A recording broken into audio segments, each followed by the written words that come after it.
वालेकुम स्टूडेंट्स, आज हम रियाजी क्लास 9 के जायज़ा मशक 1 का सवाल नंबर 4 अटैम्प्ट करेंगे और 5। ठीक है, सवाल नंबर 4 क्या है? क्या 0 0 एक नातिक अदद है? वजाहत करें। क्या 0 एक नातिक अदद है? वजाहत करें। ठीक है, सबसे पहले तो हमें बताना है कि नातिक अदाद होते कौन से हैं।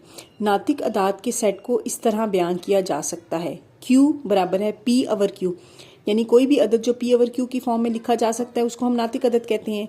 जो P और Q है वो बिलोंग्स करते हैं Z के साथ, यानी कि वो Z सेट ऑफ इंटीजर्स में आते हैं। ठीक है, एंड और Q बराबर नहीं है 0 के। ठीक है, ये तो हमारे पास डेफिनेशन आ गई नातिक अदद की।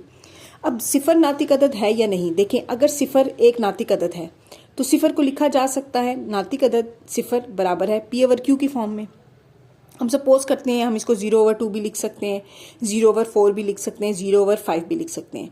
तो यहाँ पे हमारे पास Q जो है वो इक्वल टू 0 नहीं होगा, क्योंकि नातिक अदद में 0 नहीं होता, तो हम इस तरह लिख सकते हैं ना 0 को। तो इसका मतलब है कि 0 एक नातिक अदद है। सवाल नंबर 5 की तरफ बढ़ते हैं। हकीकी अदाद की सलासी खासियत बयान करें। ये आपको ज़ुबानी याद रखनी है। हकीकी अदाद की सलासी खासियत ये होती है कि A और B जो है वो बिलोंग करते हैं R से, तो हमारा A बराबर है B के, या फिर A बड़ा होगा B से, या A एक छोटा होगा B से। बस ये 3 कंडीशंस होती हैं, तो इसको हम कहते हैं सलासी खासियत। अब हम क्वेश्चन नंबर 6 की तरफ बढ़ते हैं। 4 और 5 के दरमियान 2 नातिक अदाद मालूम करें। ये सवाल मैंने लिखा है 4 और 5 के दरमियान 2 नातिक अदाद मालूम करें।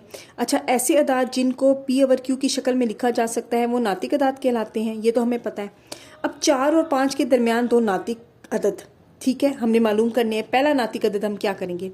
पहला नातिक अदद जो है ना, 4 और 5 की औसत निकालते हैं।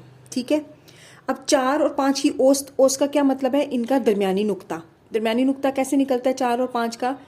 4 और 5 को जमा करेंगे और उसको हम तकसीम कर देंगे 2 से, तो वो आ जाएगा 9/2 और वो आ जाएगा 4.5, या तो 4.5 भी रखें या इसको 9/2 भी रखें। ये देखें, ये बटा की फॉर्म में आ रहा है ना, तो ये नातिक अदद है। ठीक हो गया।